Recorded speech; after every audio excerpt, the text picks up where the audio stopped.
Mi hija me convenció que pusiera mi casa a nombre de ella, y luego me dejó engañada en un asilo. Me dijo que sería por unas semanas, mientras organizaba la casa, y nunca regresó. Hola, soy Beatriz, y hoy quiero compartirte la mayor lección que me dejó la vida, una que me costó lágrimas, soledad y una transformación profunda. Siempre pensé que después de la muerte de mi esposo, al menos tendría a mi hija cerca. Pensé que el dolor de perder a su padre nos uniría más. Ella vivía en una pequeña casa en arriendo con su esposo y su hijo pequeño. Me dijo que se iba a vivir con su familia a mi casa, con la excusa que yo había quedado sola, sin mi esposo, que era su padre, y que así yo estaría acompañada. Era una casa grande, la casa que construí junto con mi esposo durante toda una vida. Teníamos espacio suficiente para que cada quien tuviera su lugar. Al principio, me sentí aliviada. Pensé que así no estaría sola, que seguiría siendo parte de su vida, de sus alegrías, de sus domingos familiares. Pero pronto me di cuenta que no era así.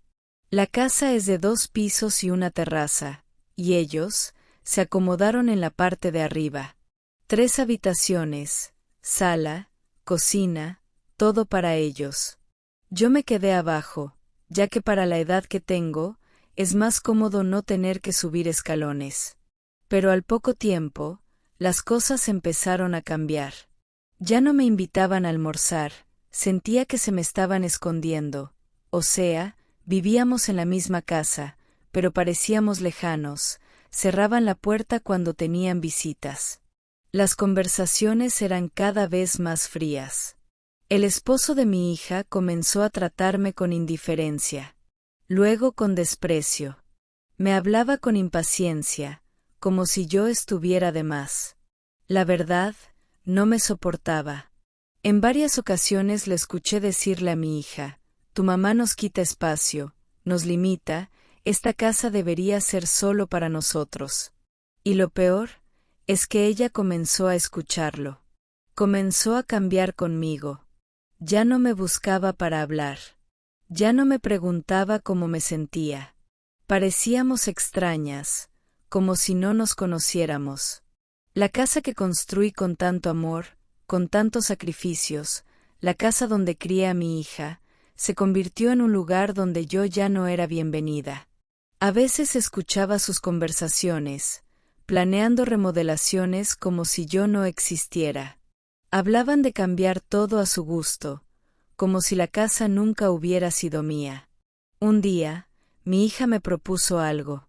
Me dijo que sería mejor poner la casa a su nombre, que si algún día yo faltaba, todo sería más fácil, que no habría que pasar por largos trámites, que todo estaría en orden. Y yo, confié. Era mi hija. Era mi sangre. Pensé que me lo decía por mi bien. Firmé los papeles. Le entregué la casa. Y con esa firma, sin saberlo, también comencé a entregarle mi lugar. Las cosas empeoraron.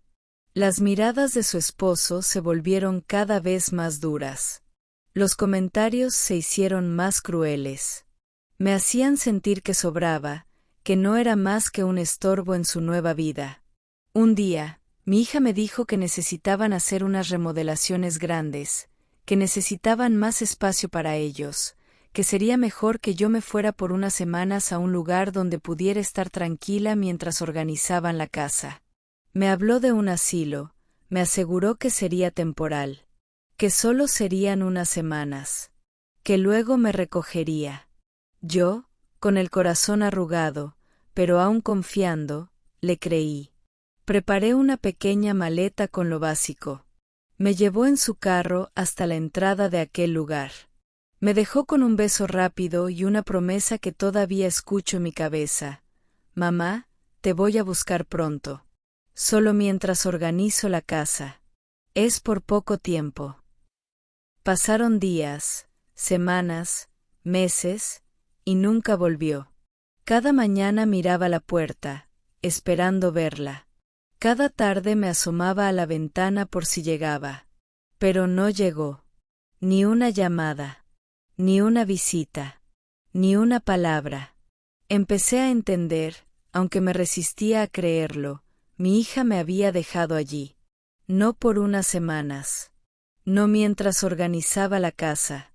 Me había dejado allí para siempre.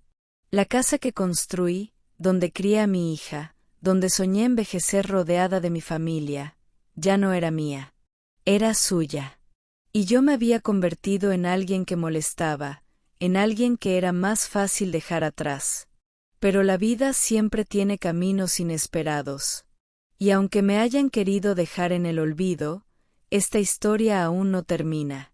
Nunca imaginé que el abandono de mi hija sería el inicio de mi mayor transformación. Mientras pasaban los meses en aquel asilo, me di cuenta de que tenía dos opciones: quedarme esperando a alguien que no iba a volver, o levantarme y reconstruir mi vida por mí misma. Elegí lo segundo.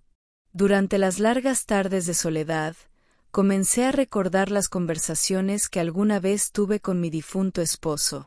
Juntos habíamos trabajado por muchos años, no solo para levantar la casa donde vivíamos, sino también para hacer pequeñas inversiones que con el tiempo habían crecido en silencio.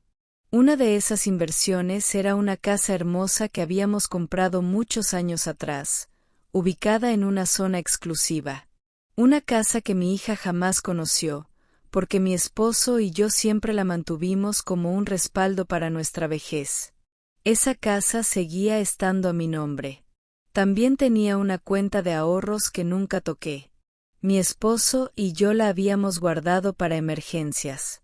Resultó que esa emergencia era ahora. Con la ayuda de un viejo amigo de la familia, que además es abogado, logré salir del asilo. Él me ayudó a revisar mis documentos, el capital con el que contaba, y me apoyó para comenzar una nueva etapa. No necesitaba quedarme donde no me querían. No necesitaba seguir esperando a una hija que me había dado la espalda. Me mudé a la otra casa que había comprado con mi esposo. La remodelé a mi gusto. Viví sola, pero tranquila, sin angustias, sin sentir que estorbaba. Descubrí lo que era la paz que se siente al vivir sola. Mientras tanto, la vida siguió su curso. La casa que le dejé a mi hija comenzó a convertirse en su tormento. Su esposo, el mismo hombre que me trató con desprecio, la convenció de firmar unos papeles que ella no entendió del todo. Confiaba ciegamente en él, como yo alguna vez confié en ella. Pero esta vez, la historia fue diferente. Mi yerno vendió la casa, se aprovechó de que ahora todo estaba a su nombre. Cuando ella quiso darse cuenta, ya era demasiado tarde. Perdió la casa. Perdió al esposo. Se quedó en la calle. Y por primera vez, se acordó de mí. Después de más de un año sin buscarme, sin llamarme, sin visitarme, fue al asilo, a donde me había dejado. Quizá pensó que yo seguía ahí, esperándola, como siempre lo había hecho. Pero cuando preguntó por mí, las personas del lugar solo pudieron responderle: ya ella no vive aquí. Hace mucho tiempo que se fue. No dejó dirección. Lo que ella nunca imaginó es que la madre a la que había abandonado había renacido. Supe que después de perderlo todo, ella me buscó. Me dejó mensajes, cartas. Yo las leí. Las guardé. Pero nunca respondí. Porque ya no era la misma mujer a la que habían dejado en un asilo. Era una mujer que, finalmente, había aprendido a vivir para sí misma. Ella creyó que yo estaría dispuesta a recibirla, a ofrecerle refugio, a ser la madre disponible de siempre. La vida ya me había enseñado a poner límites. La vida me había dado la oportunidad de aprender que también tenía derecho a vivir para mí.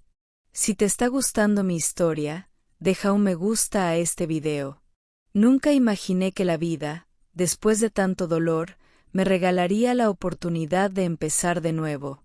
Después de salir de ese asilo, decidí que mis años no serían de espera, serían de disfrute. Me convertí, en esa mujer que toma vuelos a diferentes países, sin miedo, que se sienta frente al mar, que prueba comidas nuevas, que se pierde en ciudades que jamás soñó visitar.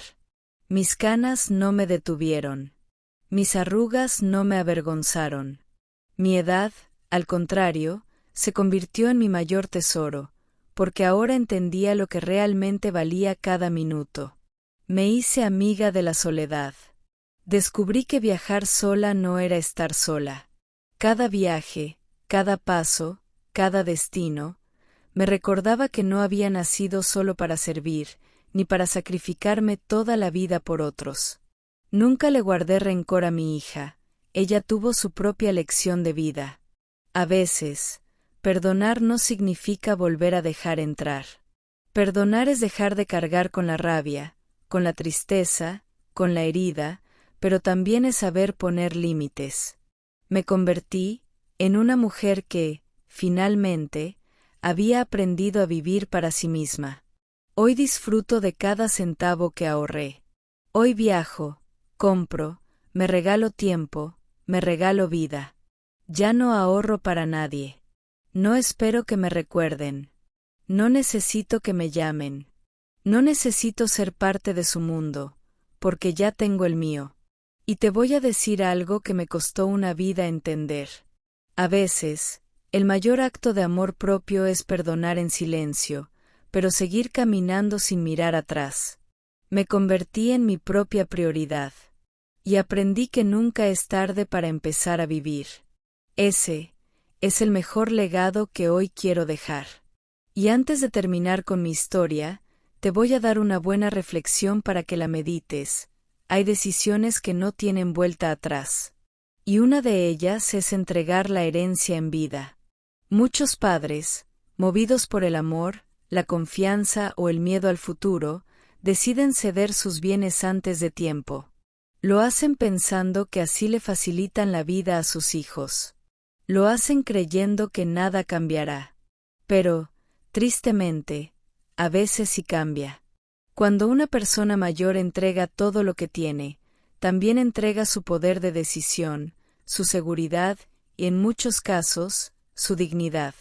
Queda a merced de la voluntad y el corazón de los demás. Y no siempre ese corazón es justo. El problema no es solo perder una casa o un bien material. El problema es perder el respeto, la voz, el espacio, el derecho a envejecer con tranquilidad. Cuando entregas tu herencia en vida, te estás despojando de la garantía de ser tratado con el valor que mereces. Es triste, pero en muchos casos, la única protección real que tenemos las personas mayores es lo que aún poseemos. ¿Tú qué piensas? ¿Crees que está bien entregar la herencia en vida o es mejor esperar? Me encantaría leer tu opinión en los comentarios. Si este mensaje te dejó pensando, suscríbete, déjame un me gusta y comparte este video con alguien que necesite escucharlo.